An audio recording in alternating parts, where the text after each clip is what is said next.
It has been and remains a very concerning issue to us on several accounts. First of all, what is arms trade for Israel is a weapon of death for our people.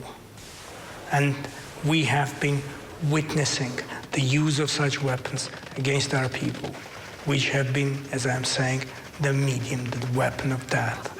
We have losses because of your weapons used against us. So you understand the way in which we look at it. Second point, we are a very security conscious nation, and I'm sure that you will understand me very well about what is meant by security consciousness. And we will certainly be, we have been and remain very confident about the way and our capacity to defend ourselves, to defend our people. And again, you will understand me very well on that point. So there is no hesitation about it. But at the same time, we are very dedicated to developing peace and security in our region, finding peaceful resolution to conflicts, peaceful resolution on the grounds which are acceptable to all parties, and that arms race in our region is not contributing to building the blocks of peace and security in our region. Are you surprised that consecutive Israeli governments representing the notion of the Jewish homeland have refused to recognize the genocide, the Armenian genocide by the Turks? It's not a matter of me being surprised. It's a different question.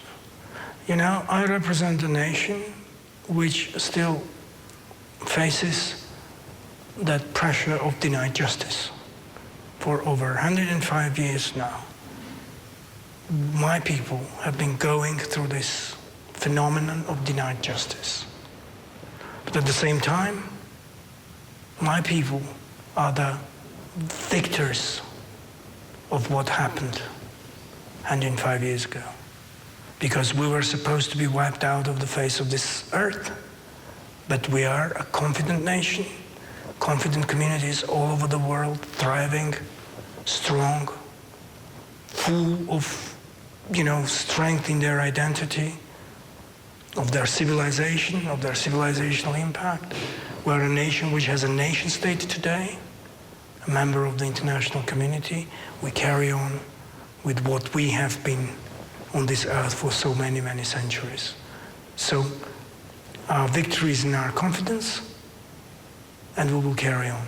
But now, it's that question of denied justice is more than the question concerning Armenians. It's a question of humanity. It's for Israel to decide whether they want to recognize or not recognize the Armenian genocide, because it's not about Armenia, it's about Israel. In what way? In a way that it is the question of the contribution to prevention of genocides, contribution to human consciousness, contribution to human rights, contribution to justice. And there are similarities between the Holocaust and the Armenian genocide, which started nearly 20-something years before that. The term genocide was developed legally, developed on the examination of the pattern of extermination that happened to Armenians at the beginning of the 20th century and repeated itself as a Holocaust, and repeated itself again after the Second World War, after the Nuremberg trial. It had repeated itself just 25 years ago, and the 25th anniversary is just this coming Sunday of the Rwandan genocide. So it is on our collective human consciousness that we do not add meaning to our declared determination not to allow this ever again. Never again has not materialized into something tangible. Are you surprised that Israel is somehow dancing around the subject? Surprised or puzzled or just determined. Armenia as a nation state, has been a contributor to the prevention of genocide. So I think it's a collective duty to continue investing in whichever way we can to reduce the risks of repetition of what our nations have faced in their history. So I want to be surprised